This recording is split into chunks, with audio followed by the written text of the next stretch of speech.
যে কারণে তোমার বাড়ি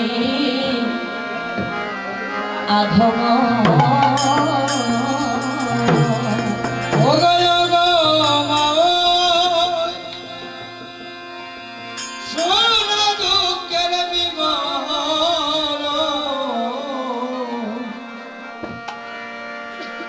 আমি যে কারণে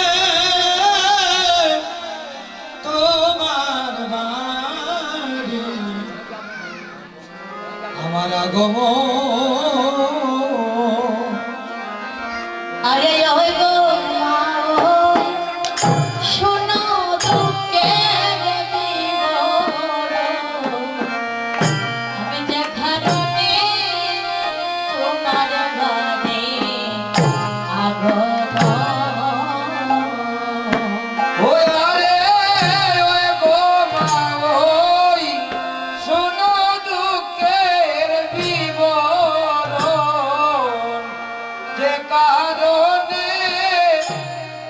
তোমার বাড়ি আগমন আমার নবীন শুনি মাহিল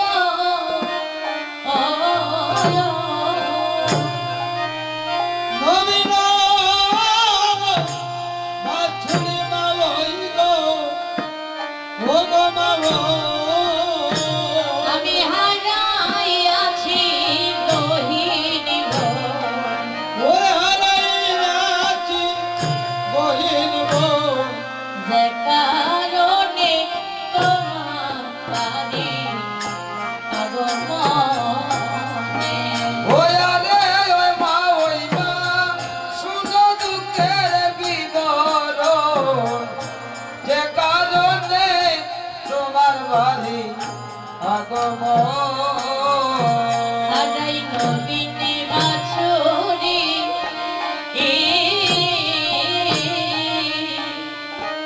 আমি অনেক জায়গা তুই যাইলাম তোমাদের বাড়ি হারাই নবীন মাতনি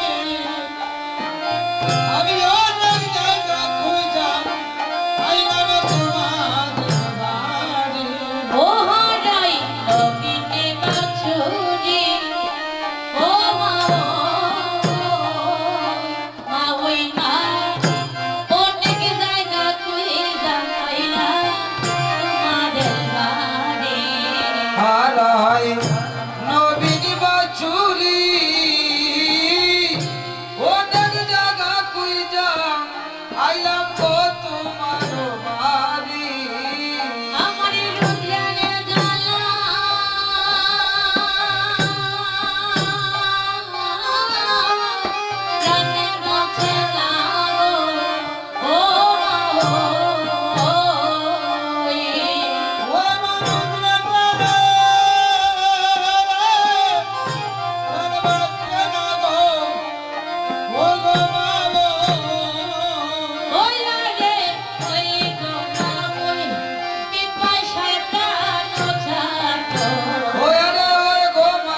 আমারই কুলের বাছুরিটা হারিয়ে গিয়েছিল।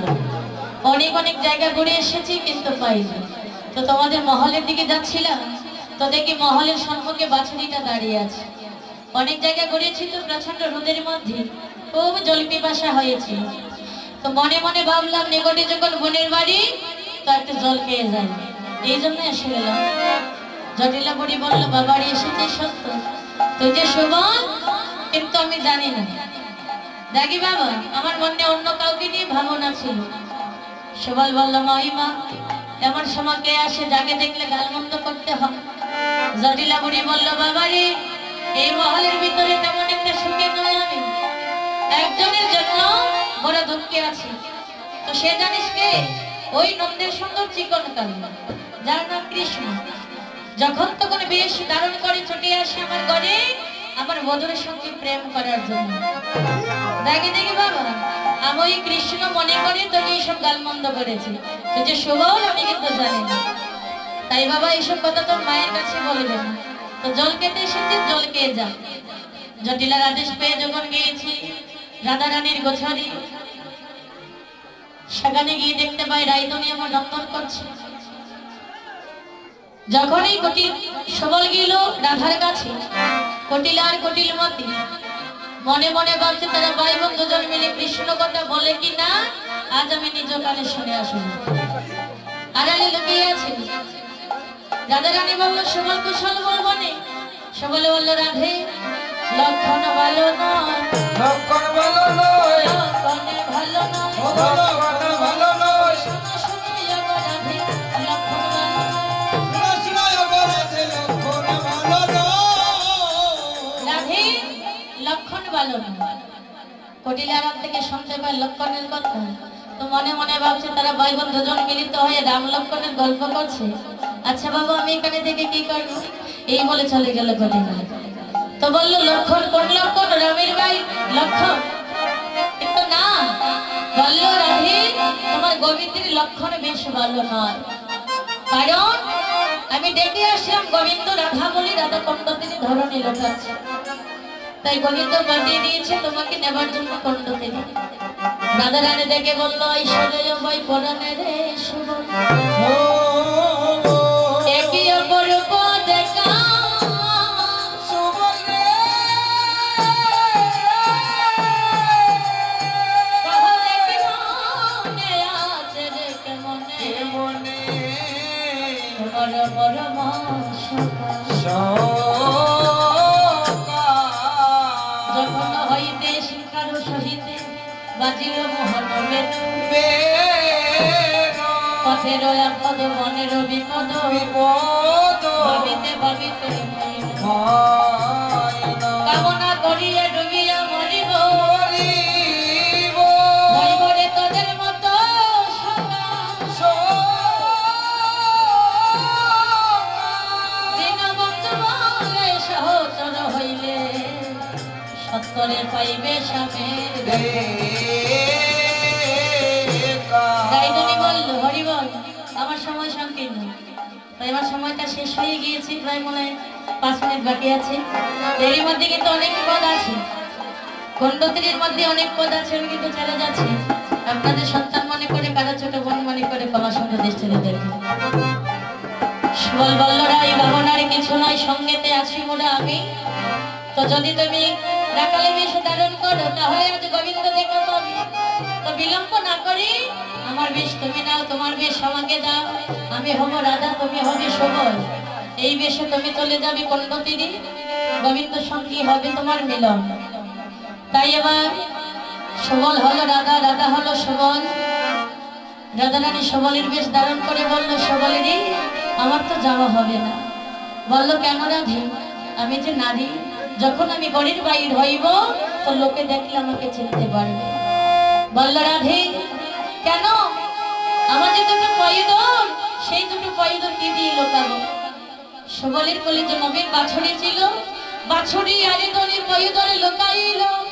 শ্রী হরি সরিয়া জনে গমন করিল হরি। বক্ষে বাছুরি নিয়ে রাইদনি যখন গড়ির বাইর হইল, জটিলা কটিলা দুজন একত্রিত হয়ে দাঁড়িয়ে আছে। আহা সবল বেশে রাধারানী মনে মনে ভাবছে, হায় হায়, যদি কালে ননদিনে চিনতে পারে, শাশুড়ি চিনিলে আয়ানে বলিবি, আয়ান গোস্বামী কেটে টুকরো টুকরো করে সর্বয়ঙ্গে নম ছিটিয়ে দেবে। তো এবার আমি কি করি? গোবিন্দ গোবিন্দ বলে ডাকছি, মনে মনে নয়নের জলে যাচ্ছে। জটিলা বলল, সুমন, এখানে দাঁড়িয়ে তুই একা একা কাঁদছিস কেন বাবা? রাধারানী মনে মনে বলল, তাই হলো। তো রাধারানী বলল, মা, তোমাদের মহলে যখন আসি, তো দেখো বনের মধ্যে নবলক্ষ দিন দ্বাদশ রাখাল আমি রেখে এসেছিলাম, তাই মনে মনে ভয় হচ্ছে ওদেরকে গিয়ে পাবো কিনা, এই জন্য নয়নের জলে যাচ্ছে। জটিলাপুরী বলে দিল, বাবা দে, বৃন্দাবনের সবাই জানে জটিলা কুটিলা দুজনাই সতী নারী। আমরা যা যে বর্ণনা যাকে বলি তাই কিন্তু সত্য হয়ে যায়। তাই তোকে বলছি বাবা, তুই কোনো চিন্তা করিস না। তো তোকে আমি আশীর্বাদ করে বলছি। সবল মনে করে রাধারানীর মস্তকে হাত দিয়ে বলল, আমি করি আর শিবা পূর্ণ হবে সাত, শ্যাম সঙ্গে হবে দেখা। আমি করি আশীর্বাদ পূর্ণ হবে সাত, সমসনে হবে দেখা। ওরে যধু নামে বলে রাধার কপালে, ভুলতে বলল রাধার কপালে, শুভ দিন ছিল লেখা গো, শুভ দিন ছিল লেখা। ও রাধার শুভ দিন ছিল লেখা গো, শুভ দিন ছিল লেখা। মহাজন দাঁড়িয়ে বলল, রাধে, আর বিলম্ব না করে তুমি শীঘ্র করে চলে যাও। আজ তোমার কপাল ভালো, ভাগ্য ভালো যে জটিলার হাত থেকে রক্ষা পেয়ে গিয়েছে। সাথে সাথে যখন গিয়েছে রাধা কণ্ঠী রাধারানী, সেখানে গিয়ে দেখতে পায় গোবিন্দ আমার ধরণী লোটাচ্ছে। গোবিন্দ যখন বদন তুলে তাকিয়েছে, তো দেখতে পায় সবল এসে তার সম্মুখে দাঁড়িয়ে আছে। সবল মনে করে গোবিন্দ বলল, সবল, আমার রাধা কোথা? রাধারানী ভাবলো, দাদা বন্ধু, তো তোমাকে একটু পরীক্ষা করে দেখবো। বললো, আরে ওটা নাই, আমি রাধাকে আনতে পারি না, তুই তো একা চলে আসলাম। নাগর কহে না সবল কহত বচন, আমি জানো লাগি পাঠাইলাম কহ বিবরণ। রাধারানী গোবিন্দ বিদেশে বাহু তুলে নৃত্য করছেন, বলছি, আরে কেন? তাই তো তোকে বলছি, তুই শোন। ভাবিয়া গেলাম রে আমি চন্দার ভুবন, চন্দারে কহিলাম তোমার সব বিবরণ। বললো, কেন রে? আমি কিন্তু জটিলার মন্দিরে যেতে পারি নাই, তাই তোর চিন্তা ভাবনা করে। তো মনে মনে ভাবলাম, রাধারানী তোকে যেভাবে ভালোবাসি, ওই চন্দ্রাবলী কিন্তু তোকে ভালোবাসে, তাহলে চন্দ্রাবলীর কাছে যাই। তাই তো সে আসতে রাজি হয়েছে, তুমি যদি আজ্ঞা দাও তাহলে তাকে নিয়ে আসেন। গোবিন্দ বলল, সবল, আমার হলো জল পিপাসা, তুই আমাকে অনল বঞ্চন করার জন্য বলছিস? তো তোকে কথা দিয়েছিলাম, যদি রাধা না পাই কল্পতীরে প্রাণ বিসর্জন দেব।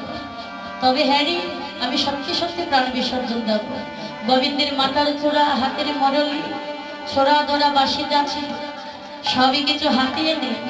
সবল মনে করে সবলের হাতে অর্পণ করে দিয়ে বলল, সবল, আমার এই সবই কিছু রাধারানীর চরণে অর্পণ করে দিস, আর দিয়ে বলবি তোমারও লাগিয়ে তোমার প্রেম গঙ্গা রাধাকুণ্ড মহিল ডুব দিয়ে। রাই আমি দাঁড়িয়ে যখন দেখতে পাই গোবিন্দ তারই চরণে আত্মসমর্পণ করেছে। এটা বলি কন্ড তীরে জন্ম দিতে গেল, বাছুরিতে জিয়া দনি বন্ধু খুলে রইল। আজি সবল বেশে মিলন হয়, আরে সুবল বেশে মিলন হলো, আজি সবল বেশে মিলন হয়।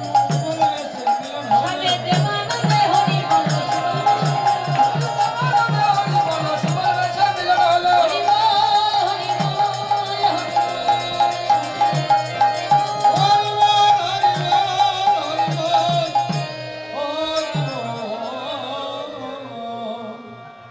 গোবিন্দ বলল, রাধে, তোমার এমন অবস্থা, আমার সবল কোথায়? রাধারানী বলল, তোমার সবল ভক্তির সাগর মরে তার বালাই গাইয়া। আমার শাশুড়ি বলাইলো, আমারে পাঠাইলো রন্ধন করে রাধা হইয়া। বলল, প্রাণনা, তার বিষ আমাকে দিয়ে তোমার কাছে পাঠিয়েছে, আর আমার বিষ নিয়ে রাধা হয়ে জটিলা মহলে রন্ধন করছে। সেদিকে রন্ধনশালায় বসে সুবল মনে মনে ভাবছে, যদি জটিলা কুটিলা আমাকে চিনতে পারে, আমিও সুবল রাধা হয়ে আছে, আমারও কিন্তু রক্ষা নেই। তো সবল রন্ধনশালা করছি, রন্ধনশালায় বসে বসে ভগবতী পূর্ণমাসী যোগমায়াকে ডেকে ডেকে বলছি, হে যোগমায়া, এই বিপদ থেকে আমাকে উদ্ধার কর। ভগবতী পূর্ণমাসী বৃন্দাবনে যত সখী ছিল প্রত্যেক সখীগণকে ডেকে ডেকে বললো, আরে ও সখী, তো তোরা বিলম্ব না করে শীঘ্র করে জটিলার মন্দিরে যা। তো জটিলার মন্দিরে রন্ধন করতে সুবল রাধা হয়। তো জটিলাকে গিয়ে বলবে ঘরের মধ্যে জল নেই, তো জল আনতে যেতে হবে সে যমুনায় কুণ্ড তীরে। প্রত্যেকটা সখী এসে বললো, জটিলে, আরে বড়মা, তোমার ঘরে জল নেই, তুমি যদি আজ্ঞা করো তোমার বধূমাকে নিয়ে জলে যাও।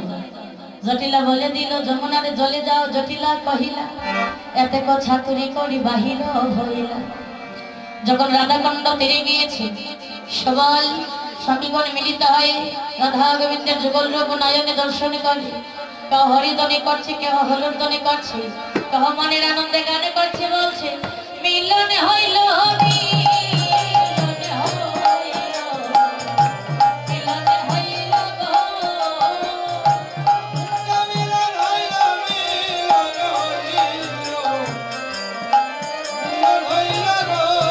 আজি রাধা কুণ্ডে সুবল বেশে মিলন হইল গো।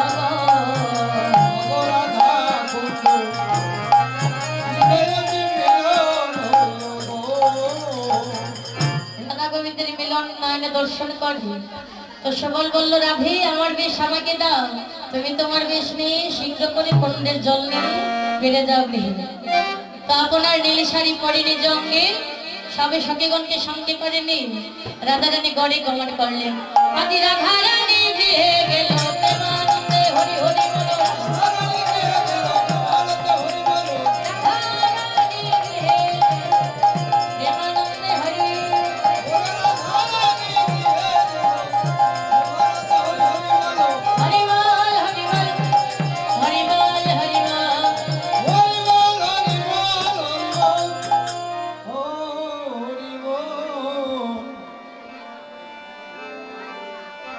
Hare Krishna, Hare Krishna, Krishna Krishna, Hare Hare, Hare Rama, Rama Rama, Hare Hare. Hare Krishna, Hare Krishna, Krishna Krishna, Hare Hare, Hare Rama, Rama Rama,